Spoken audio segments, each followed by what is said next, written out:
Opération FARDC UPDF, je parle de l'armée nationale, l'armée congolaise et de l'armée ougandaise contre les ADF. C'est dans le Grand Nord de la province du Nord Kivu. Quelle chance d'aboutissement face aux méthodes asymétriques des ADF. Mais bien avant, nous avons justement cet entrée.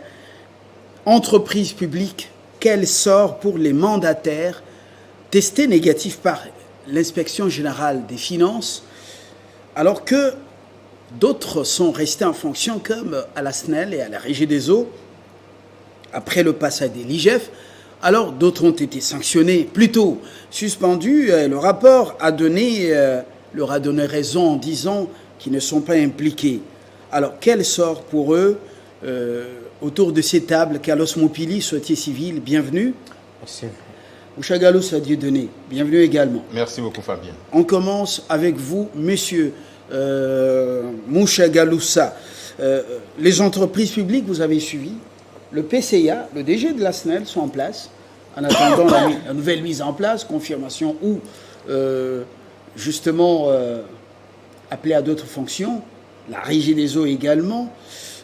Mais dans d'autres entreprises, le rapport de l'IGF démontre que certains ont trempé, d'autres sont clean. Mais quel est leur sort lorsqu'on se rend compte qu'on n'a pas agi légalement? Oui, effectivement, je crois pour ces dossiers-là, il y a beaucoup de choses à dire, que ce soit du côté de l'IGF et des rapports que cette institution produit de temps en temps, que ce soit du côté du ministère des portefeuilles qui fait des suspensions et qui maintient des personnes à l'endroit où ils sont, comme vous venez de le dire, il faut relever d'abord un certain nombre d'éléments. Du côté de l'IGF, nous savons qu'il fait un travail important parce que ça permet de lutter, ça permet de diminuer, ça permet finalement d'essayer de restreindre ceux qui peuvent avoir de manœuvres pour essayer de dilapider les biens de l'État. Ça, il faut saluer. Mais ce rapport, en même temps, il fait l'objet des marchandages, il fait l'objet des chantages, il fait l'objet d'un outil de règlement des comptes de certains ministres, comme on peut le voir par rapport à certains mandataires, comme vous venez de le dire. Il y a des mandataires qui sont testés négatifs, vous l'avez dit, et on trouve, après avoir fait l'inspection, après avoir fait les enquêtes, on trouve qu'ils ne sont impliqués dans rien du tout. On peut prendre l'exemple de ce qui se passe à l'ONATRA. À l'ONATRA, où vous trouvez, on a suspendu, le gouvernement, je crois, est entré en fonction le 26 avril, mais 6 mois après, le 15 juillet, la ministre d'État et ministre du portefeuille prend une lettre suspendant les mandataires de l'ONATRA, notamment les PCA, les DG, les DGA, je crois, en se basant sur un rapport de l'IGF, un rapport qui n'existe pas. Et dans sa lettre, dans son arrêté de suspension, Madame la ministre d'État parle que sur base des rapports, des conclusions de l'IGF, qu'il va suspendre les membres du comité de l'ONATRA.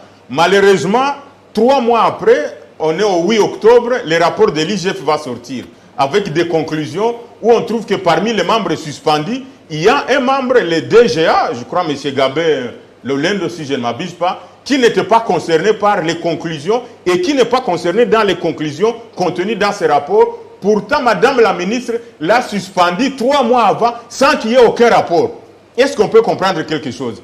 Et c'est là, comme si ça ne suffisait pas, après cela, 2 semaines après, 1 mois après, Madame la ministre prend une lettre où il demande maintenant qu'on puisse retirer le pouvoir à ses membres du conseil d'administration, les PCA, les DG et les DGA.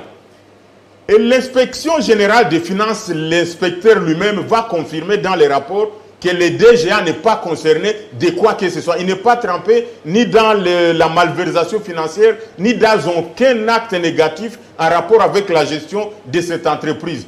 Alors, à un moment donné, on se pose la question, les ministres que nous avons au sein du gouvernement, est-ce que vraiment ils savent ce qu'ils viennent faire par rapport à leur domaine, spécialement au niveau du portefeuille?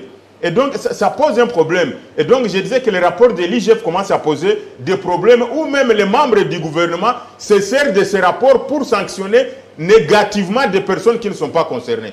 Et le cas de l'ONATRA, c'est une flagrance terrible. Et nous pensons que les premiers ministres, je ne suis pas les premiers ministres, mais la présidence de la République ou les services devraient se saisir des cas pareils. Non seulement ça ne rassure pas par rapport à ceux qui sont au gouvernement et la mission qu'ils doivent faire vis-à-vis de leur portefeuille, et spécialement au niveau du ministre d'État et ministre du portefeuille, mais également ça ne donne pas la cohésion de l'action gouvernementale que ça doit être au niveau des entreprises qui sont appelées à produire un service, qui sont appelés à appeler des investisseurs, mais qui sont obligés appelés à améliorer les salaires des fonctionnaires ou des travailleurs dans ces entreprises-là. Parce que vous savez, Fabien, quand on fait l'instabilité au niveau des gestions, au niveau du comité de gestion, c'est toute la politique de l'entreprise qui va être biaisée et qui ne va plus produire. Et donc, nous pensons que quelque part par rapport aux différentes entreprises, il y a ceux qui ont été testés négativement. Il va de soi qu'on doit les réhabiliter. Ils sont non seulement responsables, pères de famille, mais ils ont montré de quoi ils sont capables dans leur gestion, dans leur façon d'agir, dans leur manière de mener la politique au niveau de chaque entreprise. Monsieur Mouchagalousse a parlé de la sanction positive et de la sanction négative. Évidemment, ça va constituer une sorte d'émulation. Ceux qui ne détournent pas, quand ils sont sanctionnés positivement, ça peut doper le moral de futurs mandataires. Bientôt, c'est la mise en place dans les entreprises publiques. Certains peut-être seraient reconduits. Voilà. Est-ce que vous partagez cette vision de choses que ça devient une sorte de règlement des comptes quand même? Les ministres mettent tout le monde dans le même sac, alors que le pays n'a pas que des démons, le pays a aussi une réserve qui a de l'éthique. Oui, vous savez que ça fait très mal. Moi-même, j'ai suivi sur Top Congo et après, dans une presse en ligne, j'ai essayé de me documenter parce qu'étant qu'une organisation des droits de l'homme, nous voulons toujours saisir des cas que nous disons emblématiques. Lorsqu'on voit par exemple un DGA, Alex Onatra, c'est-à-dire à la Société commerciale des transports et des ports, être victime des violations des droits de l'homme par sa ministre d'État, ministre du portefeuille, ce sont des cas que nous disons que c'est qu'il faut promouvoir les droits de l'homme parce que tout le monde peut être victime. Voilà un peu ce que, lorsque j'ai documenté, comme disait M. Dieudonné Mouchagalousse, c'est vraiment aberrant. Le 15 juillet 2021, la ministre d'État, ministre du portefeuille, prend l'arrêté de suspension de tous les comités de gestion, PCA, DG, DGA. Et puis, elle justifie sur base des observations définitives de l'IGF, alors que ces observations définitives de l'IGF n'existaient pas encore. Donc, il s'agit de ce qu'on appelle faux commis en écriture. C'est le 8 octobre, donc 3 mois après, que l'IGF vient transmettre la feuille d'observation définitive. Et dans le contenu, qu'est-ce qu'on trouve? C'est tous les comités de gestion qui est imputé de mes gestions, sauf les DGA, notre ami que vous connaissez, le maître Gabel Oulendo. Au lieu que maintenant la ministre, c'est là maintenant votre préoccupation qui est légitime et patriotique, au lieu que la ministre qui a pris une mesure préventive de suspendre puisse au moins honorer ou récompenser les rares intègres congolais, parce que nous en manquons. Le président Kabila a cherché 15 personnes. Mais ici, nous avons un cas où l'IGF fait un bon travail et l'IGF dit, parmi les gens, voici ceux qui sont trempés dans la mégestion, sauf les DGA Gabel Oulendo. Mais la ministre, au lieu d'inviter et de féliciter ce rare Congolais intègre, elle va sauter pour demander au comité de gestion à l'intérim de faire quoi? De convoquer une assemblée générale ordinaire pour les retraits des mandats de tous. Donc, une pétition collective solidaire. Et là, nous trouvons que c'est vraiment une violation des droits de l'homme, les droits économiques et sociaux. du fait du travail, mais aussi les droits civils politiques, parce que la réputation, les droits à l'honneur, mais aussi sur le plan politique. Lorsque le président de la République fixe sa vision sur l'état des droits, sur la bonne gouvernance, cela veut dire quoi? Le président Félix Tshisekedi veut une sanction positive, c'est-à-dire les rares qui ont bien travaillé, qui ne sont pas trempés dans la mégestion, doivent être récompensés, sécurisés. Sanction négative, on vous a attrapé dans la mégestion, l'IGF présente son rapport, que la justice puisse continuer à faire la suite. Mais je me rappelle... Encore jusqu'à ce niveau, même si l'IGF a fait le boulot, que vous saluez, il existe ce qu'on dit en droit présomption d'innocence. Les droits à la présomption d'innocence, voilà. C'est d'ailleurs constitutionnel. Mais tout ça, madame la ministre, c'est pas... Vous savez, ce qui me fait mal, c'est que à l'époque, vous connaissez le ministre Mutombo Tshibala, le ministre des Sports, sous Laurent Désiré Kabila. Oui. Il était un agent à la DGM à Kasumbalesa parce qu'il a refusé la corruption de $5 000. Mouzé Lubumbashi, il apprend ça. Et c'est comme ça que Mouzé va le gratifier en lui donnant le portefeuille de ministre des Sports. Je crois que on doit avoir une culture. Parce que sinon, qu'est-ce que l'opinion va comprendre? Va comprendre que le système est mafieux et que dans un système mafieux, les intègres sont éjectés. Parce que dans un système malveillant, si vous êtes bon, soit vous vous accommodez, soit vous êtes éjecté. Et ça, ce n'est pas bon, ce n'est pas bon. Je crois que dans notre observatoire sur la gouvernance, nous sommes en train de voir, parce que la ministre est de l'AFDC, je crois que le professeur Bayat, le président du Sénat, doit nous donner déjà Marie Kalumba dans tous les portefeuilles. Parce que quand nous, on cote l'AFDC très bien, et les chefs de l'État, l'Union sacrée, au niveau du ministère de l'économie, parce qu'on se bat, on attend déjà que les piodi vont venir, les tonnes de piodi, il y a la baisse des prix des billets d'avion. Ça, nous acclamons. Je crois que si chaque ministre, dans son portefeuille, faisait ce que le peuple veut, je crois que le président de la République pouvait se frotter les mains. Voilà un peu ce que nous nous demandons. Et voilà, pour cette entrée, l'essentiel est dit. Mais comment une entreprise de l'État, Canard Boiteux, doit être obligée de verser à un particulier 9 millions de dollars américains de dommages pour avoir... voilà. Il y a à manger, à boire dans nos entreprises, ce qui se passe encore dans ce pays. Nous sommes tombés sur un rapport, le rapport de l'IGF, concernant différentes entreprises. Attention, quand vous êtes journaliste, il ne faut pas parler dans l'air. Nous sommes estomaqués par... le travail de l'IGF, c'est un travail honnête, mais les pratiques commencent à devenir... Je crois qu'ici, il faut que le Premier ministre lève l'œil, ouvre l'œil et les bons. Voilà. Oui, Fabien, comme Maître Carlos venait de le dire... Nous passons au sujet. Oui, on passe. Mais je pense qu'il y a la conséquence de cela se trouve à 3 niveaux.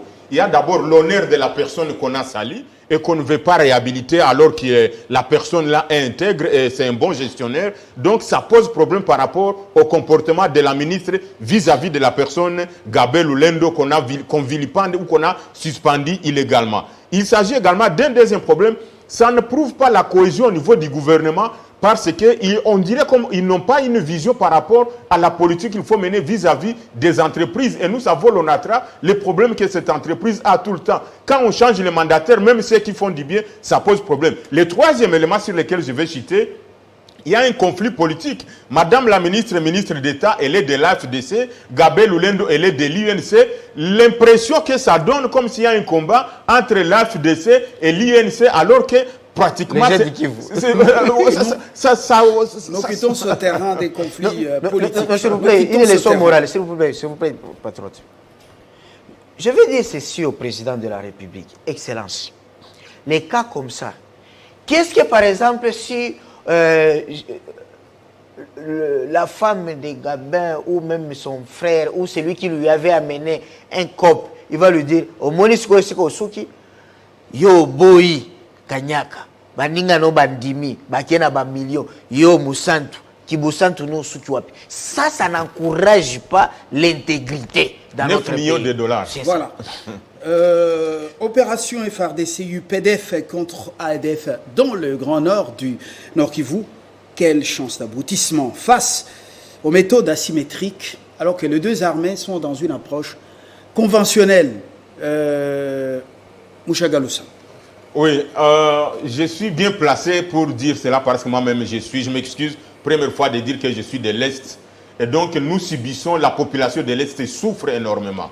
Des exactions tous les jours, des tueries, des assassinats, des déplacements. Donc, s'il y a une solution qu'on peut apporter, en tout cas, qui peut nous ramener la paix, la stabilité et qui peut limiter les tueries, il n'y a aucun problème. Et je l'ai toujours dit, comme on parlait de l'état de siège, je disais aussi que c'était mal présenté, il n'y avait pas de mesures d'accompagnement, ça devrait échouer. La raison, elle est là aujourd'hui, les faits par les deux mêmes, ils sont sacrés. Le prophète du malheur. Je n'ai jamais été prophète du malheur. L'échec de l'état de siège. Je n'ai jamais été prophète du malheur. Je suis toujours rationnel et je parle sur base des éléments et des analyses conjoncturelles. Apparemment, il y en a qui se retrouvent dans les malheurs, dans le calvaire de l'Est. Non, si nous disons cela, c'est pour qu'on puisse s'améliorer, qu'on ne prenne pas des mesures qui ne vont rien apporter. Et donc, s'agissant de l'invitation des troupes ougandaises dans notre pays, là aussi, il y a beaucoup de choses à dire, il y a à boire et à manger.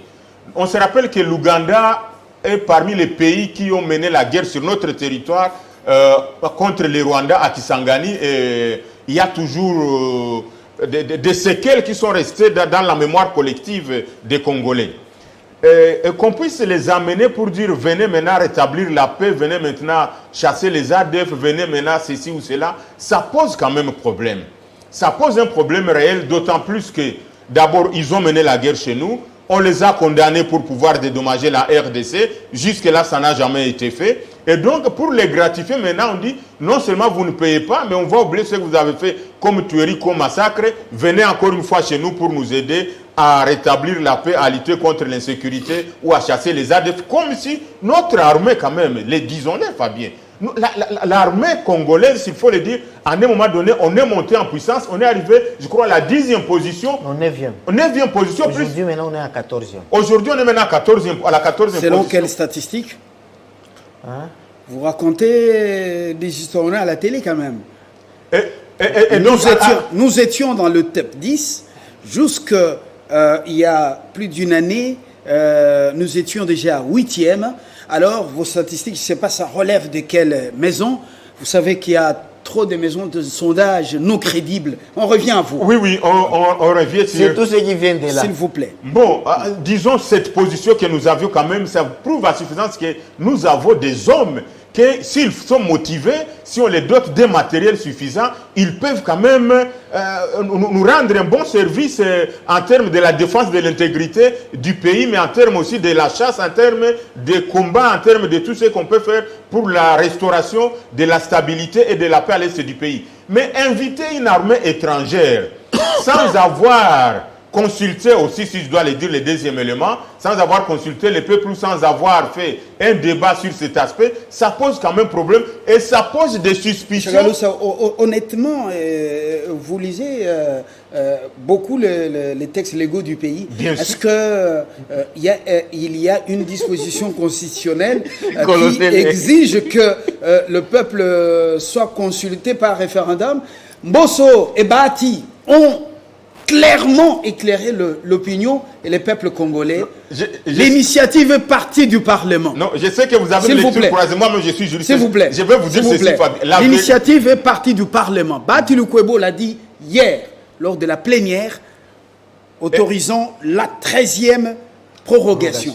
Mbosso aussi l'a dit avant-hier, ou je crois que c'est le même jour. Non. Alors, qu'est-ce que vous racontez? Je mets quiconque au défi, même les plus grands constitutionnalistes, qu'on me dise quelle est l'information du chef de l'État au Parlement qui ne peut pas être sujet de débat, sauf son adresse au Congrès. Il n'y a que cette matière qui est réservée exclusivement sans débat. Si on informe les bureaux a l'obligation. Pourquoi nous avons la représentation nationale? Et malheureusement, Fabien, vous tombez dans le même piège où quiconque peut élever sa voix. Moi, pour je dire... relance le débat. Non, donc quiconque peut élever sa voix pour dire que ce qu'on est en train de faire par rapport à la gouvernance politique, par rapport à ce qui frise la violation de la souveraineté de notre pays, parce qu'inviter les troupes étrangères pour venir opérer sur les sols congolais, ça frise quand même, c'est une matière de souveraineté, et le peuple a droit d'être informé pour cela. Et l'endroit le mieux placé pour qu'on puisse informer le peuple pour cela, c'est au niveau de la représentation nationale. Quand bien même cette représentation nationale, les députés aujourd'hui, ils sont devenus un troisième bras, ou je ne sais pas quel bras, du pouvoir ou du président de la République, parce qu'ils ne jouent plus les rôles qu'ils doivent jouer en tant que représentation nationale, mais en tant aussi qu'un pouvoir législatif qui est différent du pouvoir présidentiel. Donc ça pose problème. Et nous pensons, pour nous, comme acteurs de la société civile, nous disons qu'on a fait un mauvais choix. On a fait un mauvais choix d'inviter l'armée ougandaise, parce que regardez ce qui se fait, Fabien. Bon, ben vous terminez. Au niveau... terminez l'idée pour qu'on laisse la parole. Donc, vous avez vu également dans votre écran prophétique l'échec de ces frappes conjointes. Il y a une suspicion légitime parce qu'on ne sait pas l'armée, les militaires, les militaires ougandais qui sont entrés. Mais regardez d'abord, vous venez de me rappeler, qu'est-ce qui a commencé par, avant l'armée ougandaise entre sur notre territoire, on a commencé par envoyer les gens qui doivent faire les routes au niveau des frontières entre l'Ouganda et la RDC. Et donc, il y a un plan, j'ai dit une suspicion, il y a un plan, on envoie les gens pour venir faire les routes, on envoie les militaires pour les protéger, un temps après, on fait entrer l'armée ougandaise sur notre territoire, et donc, ça pose problème. Alors, monsieur Mouchagaloussa, s'il vous plaît, est frileux. Il a une peur bleue, c'est nationaliste ombrageux et il dit ça craint partout, les routes. Vous connaissez le droit international, vous savez que l'Ouganda nous doit. Et puis, alors, est-ce que vous parlez comme lui ou vous avez un autre avis? Je peux expliquer sa peur. Vous savez que... Non, ne justifiez pas sa peur. Parlez, c'est votre temps d'antenne. Oui, c'est ça. Voilà. En tant que juriste, vous avez une autre... Oui, mais j'aime parler comme pédagogue de la nation. Vous savez que nous sommes dans un contexte où, M. Fabien, on vous dit que... Bon, je vous dis, c'est 20, je vous ai acheté ça de Kigali. Vous allez boire ça avec appétit? Il a soulevé une préoccupation importante. Le peuple doit être informé. Sur ce point-là, on y va mollo. Ok, d'abord, j'ai suivi beaucoup de commentaires, même si j'ai zappé, parce que j'ai suivi le colonel Monamputu, que je respecte. C'est un doctorat en droit à l'université, je crois, à l'UPC. Parce que j'aime présenter sa casquette intellectuelle, parce qu'ici, on a toujours vendu mal la police et l'armée qui Batubatangate. Ça, c'est un porte-parole, c'est un doctorat en droit. Le porte-parole aussi militaire, il est doctorat en droit à l'IFASIC. Donc, il faut payer bien les militaires, parce qu'ils dépassent aussi les civils qui sont dans les institutions politiques. Moupili. Je reviens. Par rapport à ce qu'il a dit... Inviter une armée étrangère dans son pays. Quels sont les préalables? Non. Que dit la loi? Non, je n'ai pas la Constitution avec moi, sinon j'avais vous faire lire la Constitution. Mais seulement ce qu'il faut comprendre, et qu'en droit constitutionnel, d'abord en droit public, les principes sacro-saints, c'est la compétence d'attribution. Je crois que le colonel Monamputu, il est spécialiste en droit pénal. Et en droit pénal, il y a un principe qui dit ce qui n'est pas interdit est permis. Ça, c'est en droit criminel. Mais en droit public, on ne se pose pas la question est-ce qu'on m'a interdit? Mais vous allez vous poser la question quelle disposition constitutionnelle ou quelle disposition légale qui me donne, moi, le droit, la compétence d'agir? C'est pourquoi, lorsqu'on prend un arrêté ou une ordonnance, vous voyez toujours tout un visa. Vie, la Constitution, l'article tel, vie. Tout ça, c'est la justification de la base des compétences. Et ça, le colonel Monamputu ne peut même pas répondre à ça. C'est parce que les journalistes, il n'y avait pas un journaliste chroniqueur. C'est pourquoi je me bats toujours qu'il faut que les juristes puissent faire aussi le métier de journaliste pour affronter ce genre d'orateurs. Mais maintenant, ça, on zappe. Et surtout qu'on est en matière de droits constitutionnels, qui est même le droit de la prescription.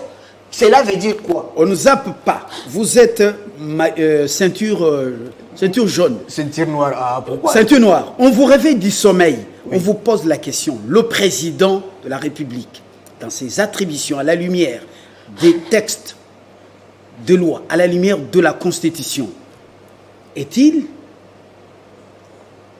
le droit d'inviter une armée étrangère, même si les élus du Nord Kivu et de l'Ituri lui en avaient demandé ou lui avaient formulé la demande?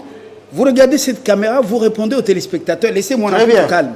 Et tant que, par exemple, c'est comme ça qu'on pose la question dans le système LMD. Si vous étiez conseiller juridique du président de la République, vous allez lui dire quoi? Première chose, je chercherai cette disposition constitutionnelle qui lui donne lui le droit d'inviter les armées étrangères sans consulter d'autres institutions politiques. Si je ne trouve pas, c'est déjà un problème.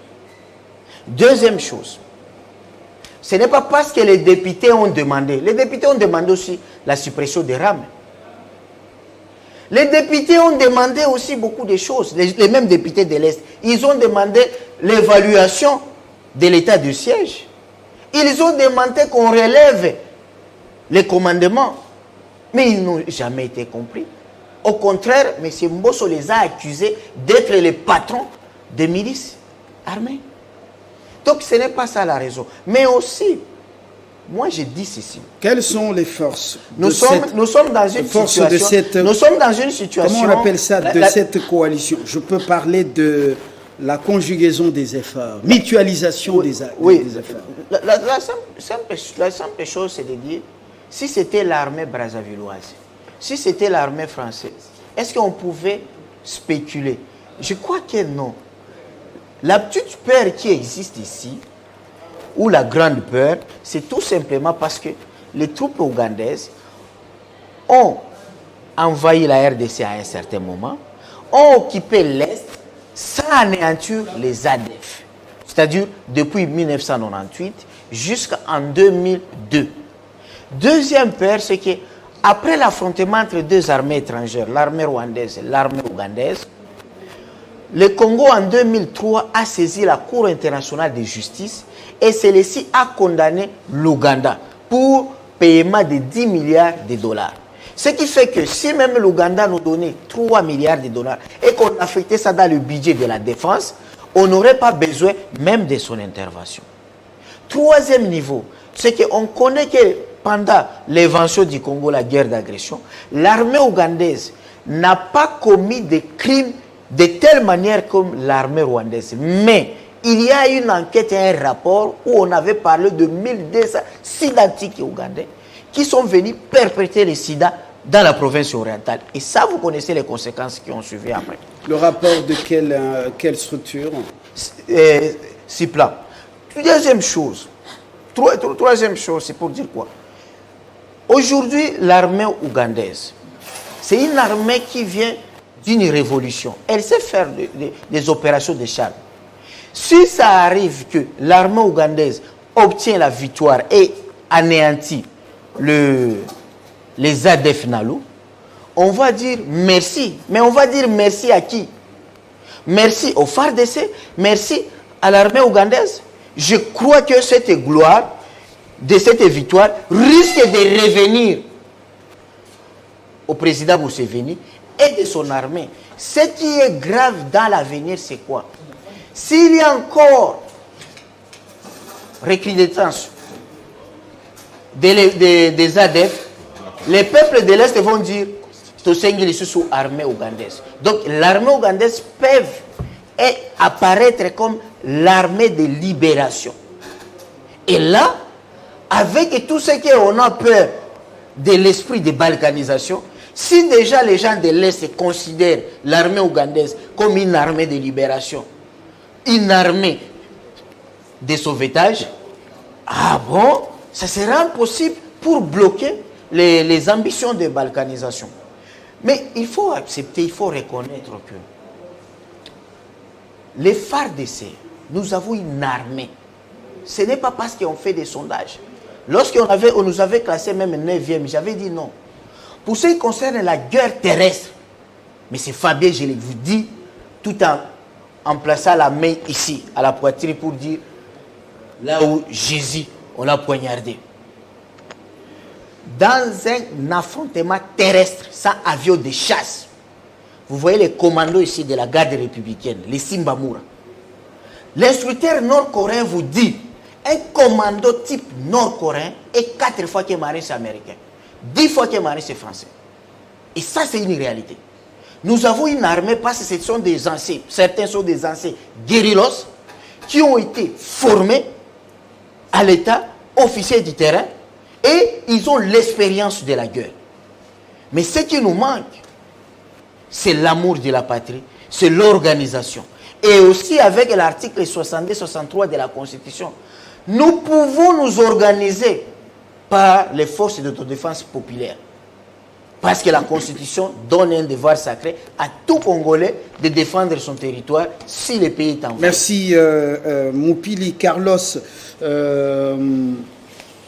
Bon, ceinture noire qui a vraiment beaucoup surpris, dont l'aspect, justement, décision prise par le chef de l'État concernant cette invitation de l'armée ougandaise. On reviendra. Fumuto Tobasanga qui nous rejoint, on nous dit que les routes sont... je crois que c'est l'unique raison qu'on avance maintenant. Bon, c'est les routes de l'île. On a été averti. Fumutoto, concrètement, quelles sont pour vous les chances d'aboutissement de ces frappes conjointes, ces opérations FARDC UPDF, face aux méthodes asymétriques des ADF? Ben, je vais vous demander non, si je peux intervenir. Nous sommes au second sujet, on évolue. Ben, je prends quand même l'intro sur Non. Nous sommes au second sujet. Suivez quand même les règles du jeu de l'arbitre. C'est pourquoi je demandais votre indulgence. Non, nous sommes au second sujet. Mais de toute façon, je vais passer quand même superficiellement pour dire que... S'il vous plaît, nous sommes au second sujet. Bon. Si vous n'êtes pas prêt, on revient au bon, le second sujet. Là, vous n'êtes plus démocrate, mais c'est pas bien. Non, voilà, je demandais votre indulgence. Non. On va faire une digression là-bas. Non, je voulais seulement introduire par rapport au premier sujet, puis terminer. Lorsqu'on vient après, on continue, on trouve le sujet. C'est pourquoi j'ai demandé votre indulgence. Mais vous me ferez cette grâce même à la fin de votre demande d'intervention. Alors, je dis ceci. Depuis le temps de Kabila, les États-Unis d'Amérique disaient déjà au président Kabila et au régime à son temps que les Daesh étaient déjà à l'est du pays. Mais nous n'avons pas voulu prêter attention à cette dénonciation de parmi les grands services de renseignement mondial. Mais non, ADF est une force négative, terroriste, qualifiée d'une force qui porte atteinte à la paix collective. Et à travers le monde, le terrorisme étant le contraire de ce que nous voulons comme cohabitation pacifique, même les pays qui ont leur armée, leur police, leurs services de sécurité, mutualisent des efforts pour en découdre avec ces ennemis de la paix.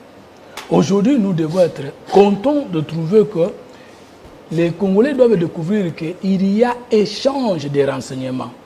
Il y a opération conjointe, non seulement pour traquer ces ennemis de la paix qui sont en République démocratique du Congo, même ceux qui sont en Ouganda. Parce que vous savez, au début des ADF et consorts, c'était des mouvements rebelles, mais qui ne posaient pas encore de problèmes dans leur pays d'origine. Mais aujourd'hui, ce n'est plus le cas.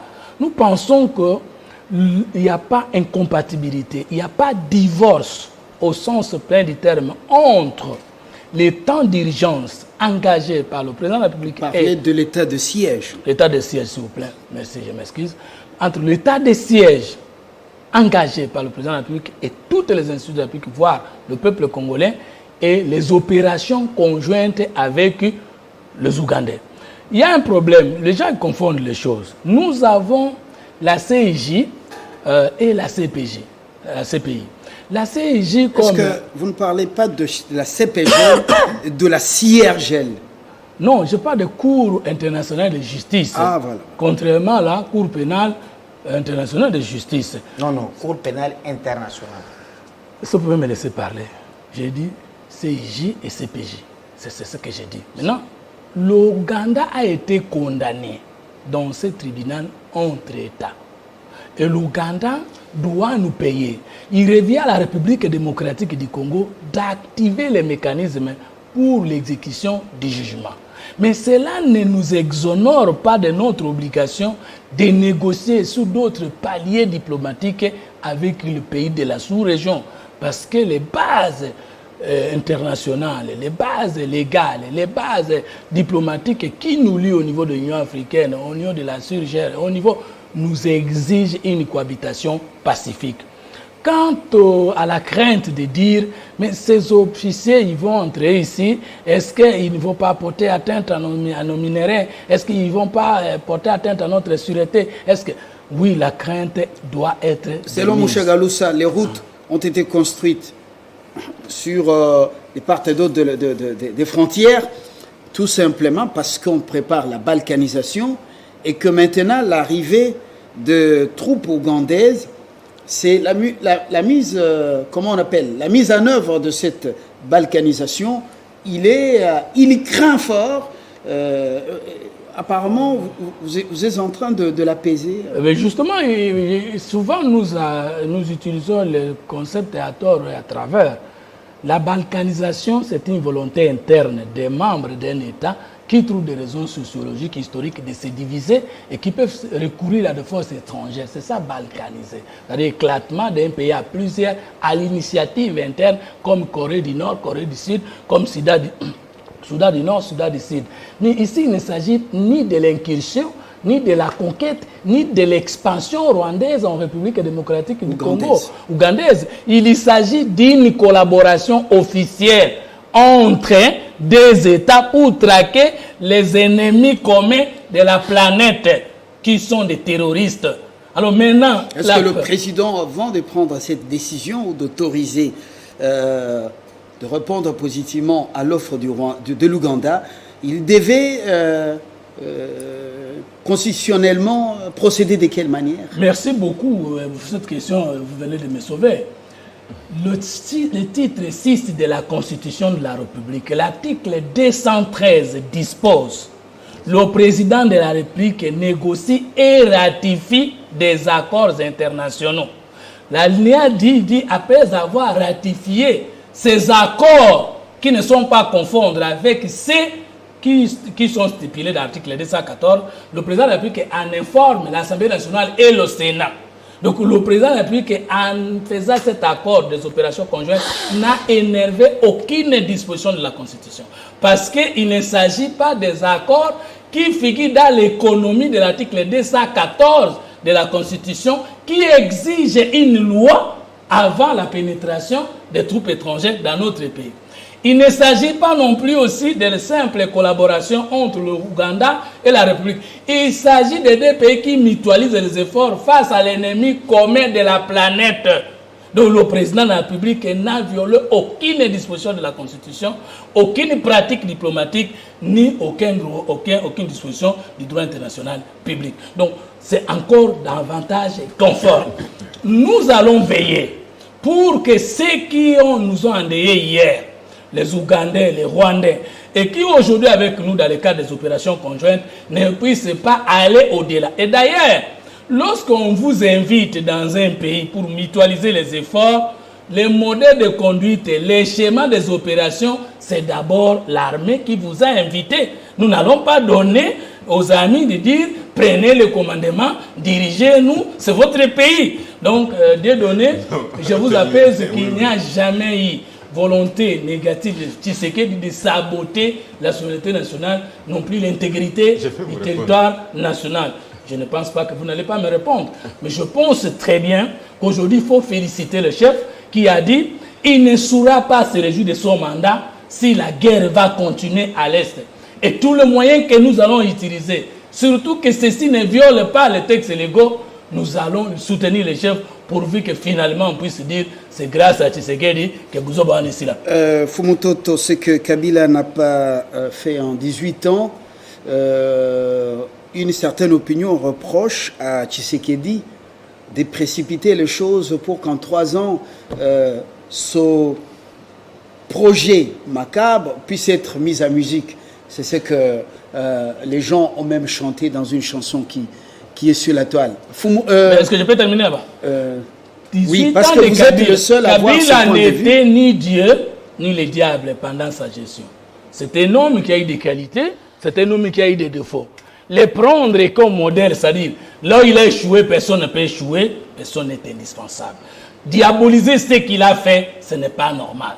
Nous disons que la méthode de Tshisekedi est différente de la méthode de Kabila, mais dans la continuité des acquis de l'autorité. Et nous pensons que le président Kabila peut encore inspirer, donner des conseils. Mais avec Tshisekedi, ce que nous apprécions, c'est d'abord, le front contre les antivaleurs, notamment l'assainissement des finances publiques, et surtout la guerre engagée pour mettre fin à notre déshonneur à l'est du pays. Ce que Kabila n'a pas fait. Alors, Kabila a invité en son temps aussi l'armée rwandaise. Les efforts ont été mutualisés. C'est en passant un rappel. Oui, c'est là où je voulais dire. Moucha Galoussa. Oui, Fabien. Vous avez suivi cet argument. Alors, nous parlons vraiment... Est-ce que vous changez d'avis un peu? Non, je n'ai pas changé d'avis. Par contre, je vais éclaircir et je vais enfoncer le clou.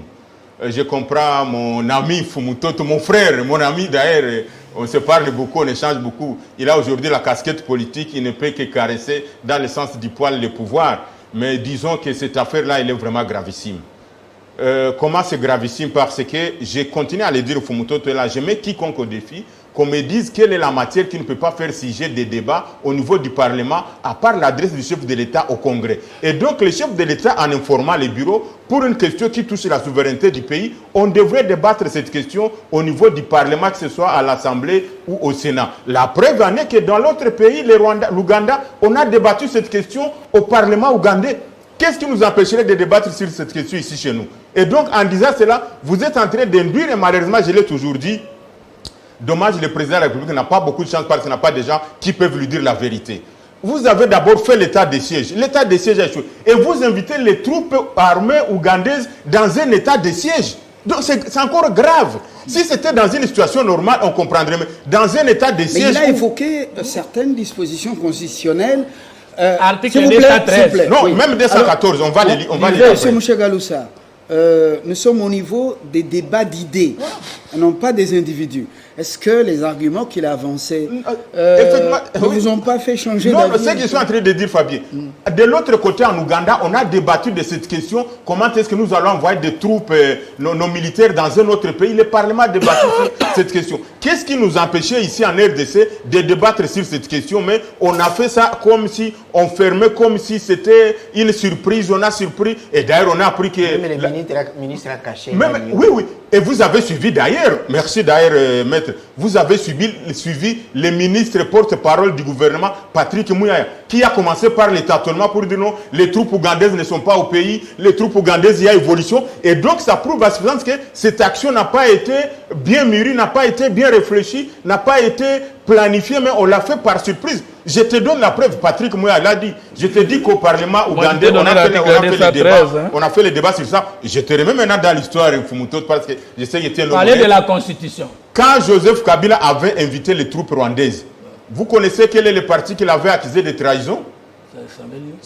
Quel parti avait accusé Joseph? Ce n'est pas l'IDPS. Mais ça vient faire. Mais c'est l'IDPS. Non, si vous superposez les mêmes éléments, le président Joseph Kabila invite les troupes rwandaises en RDC sans informer le Parlement. Et Vital Kamerhe, quand il se prononce, il perd son poste. Le président Félix Antoine Tshisekedi Tshilombo invite les troupes ougandaises sans que le Parlement puisse donner la voix.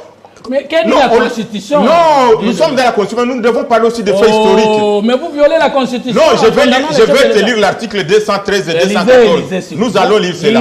Vous devenez constitutionnel pour interpréter. Non, je dis qu'il dit. Vous n'êtes pas constitutionnel. Je vous informe. Depuis quand vous êtes constitutionnel? Je vous informe que dans les mêmes. Pas mentir. Je vous informe que dans les mêmes circonstances de temps, dans les mêmes circonstances de faits, Joseph Kabila l'avait fait. Est-ce que vous pouvez lire l'article 213? Laissez-moi terminer. Lisez d'abord la Constitution. Constitution... Vous êtes en train de nier l'histoire. Non. Vous êtes en La train de... Constitution ne condamne pas ce que le chef a fait. Lisez. Non, je te remets devant... Moi, j'ai évoqué la loi. Contredisez-moi dans les contenus de la loi. Article 213.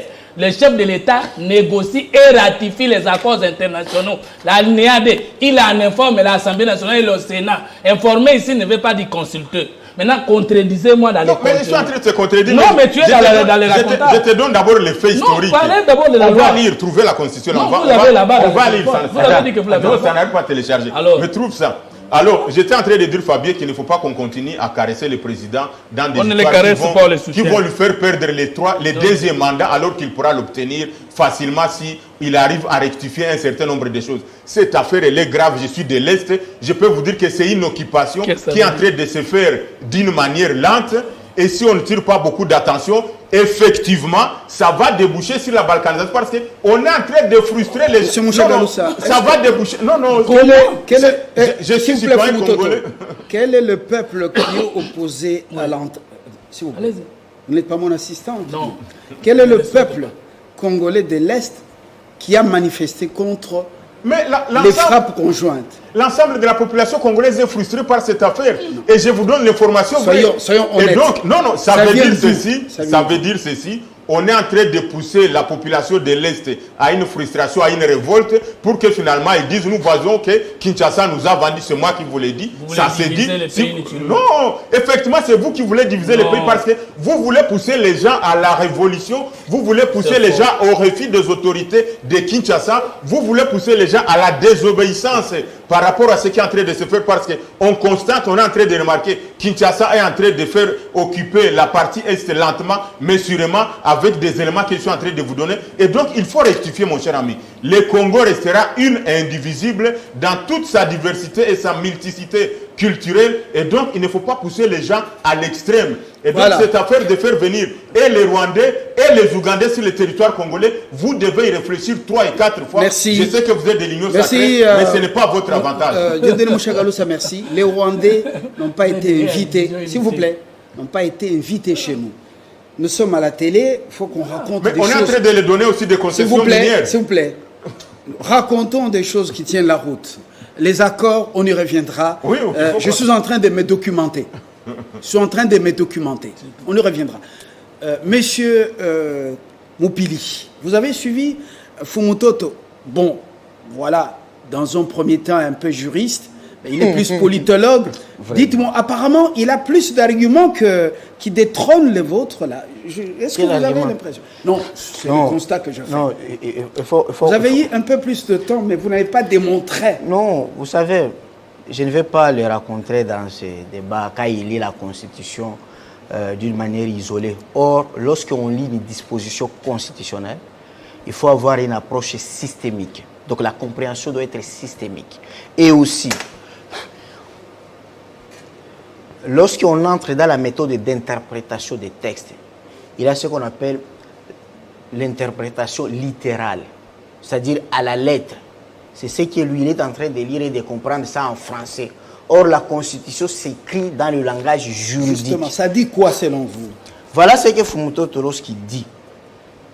Il dit, l'article, il récite même l'article par cœur.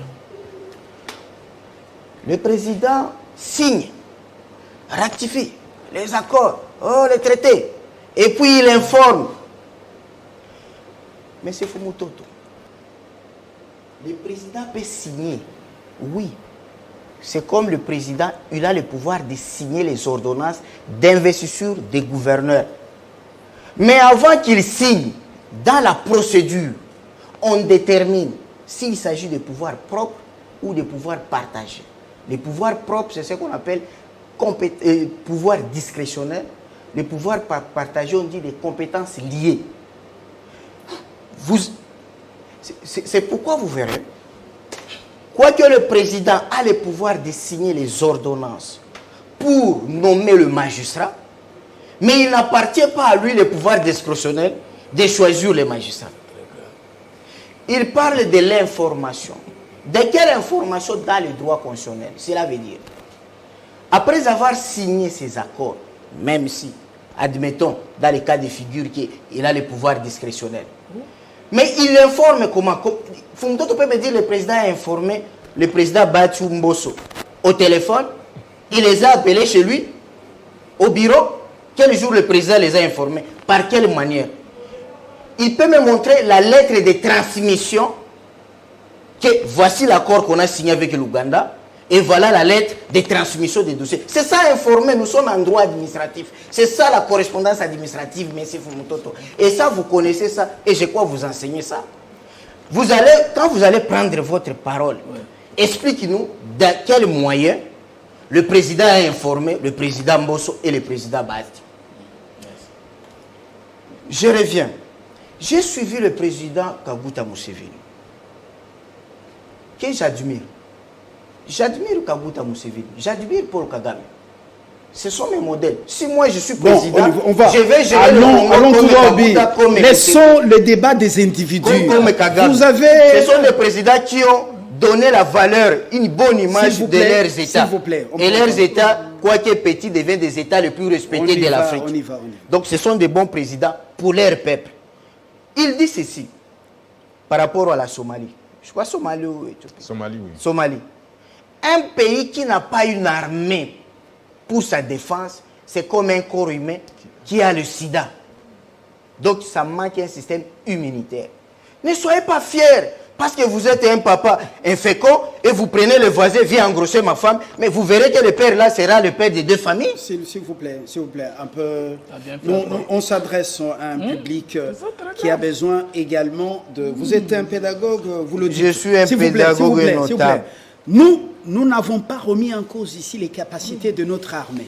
Nous avons une grande armée comptée dans cette Afrique et les Ougandais viennent juste en appui. On parle des opérations conjointes parce que ceux qui tuent chez nous, massacrent, ce sont des Ougandais.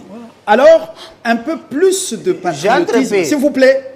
Un peu plus de patriotisme. J'entre dans le patriotisme. Le débat d'idées. Non, si j'entre dans le patriotisme, je disais pas question. Le débat d'idées. Mais seulement moi et Fumutoto, nous avons deux approches. Lui, il a l'approche politologique. Pour Oué, c'est le résultat. Bon, moi, si je réfléchis avec l'approche de l'orthodoxie juridique, je suis dans les principes. Mais c'est que nous voulons que le résultat, parce que les choses ont déjà commencé, on ne peut plus arrêter. Mais nous sommes en train de prier les dieux de Kimbangu, de Lumumba et de Mosé Laurent Désiré Kabila, que la paix revienne, quelles que soient les méthodes. Mais ce que je veux, et que les gens s'assument. Je vais vous rappeler une chose, Fumutoto. Dieu donné la brossette. En 2002, l'AFDEL vient chasser Mobutu avec ses alliés, les Rwandais et l'Ouganda. De la même chose comme Castro Fidel l'a fait avec les armées étrangères. C'est la même chose que la Chine a fait avec les armées étrangères. C'est la même chose que la Corée du Nord. Le fils unique de Mao est mort le jour de libération de Corée du Nord. Et il a été enterré. Pour dire que la Corée du Nord, pour sa libération, a été appuyée par l'armée chinoise. L'Ouganda a été appuyé par l'armée tanzanienne. Le Rwanda a été aussi appuyé par l'armée ougandaise. Nous aussi, nous l'avons fait. Même l'Ouganda nous doit beaucoup parce que Museveni, son arrivée aux affaires, c'est grâce à Mobutu. Même s'il a retourné le couteau contre Mobutu. Et d'ailleurs, je vais vous informer quelque chose. Son premier stage comme révolutionnaire, c'est au maquis de Congo Mukaona, proche donc le maquis de Mosé Laurent Désiré Kabila, avec le papa Ismaël Tutemoto. Museveni, c'est là où il est venu apprendre la guérilla. Donc, ce sont des pays amis, je ne discute pas. Ce sont des voisins, je ne discute pas.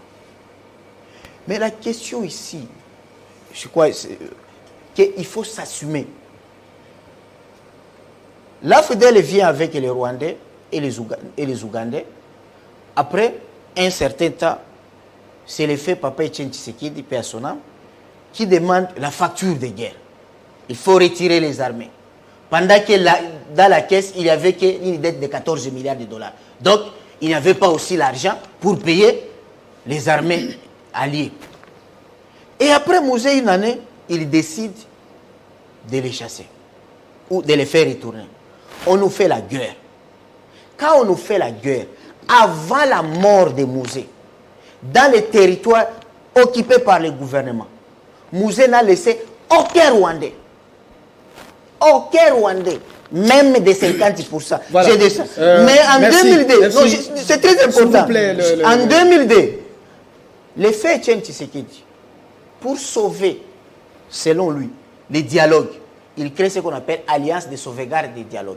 Pendant que Bemba et Kabila avaient signé l'accord de cascade, le fait Etienne est allé à Kisangani, via Kigali, pour ramener les RCD. Mais aujourd'hui, aujourd'hui,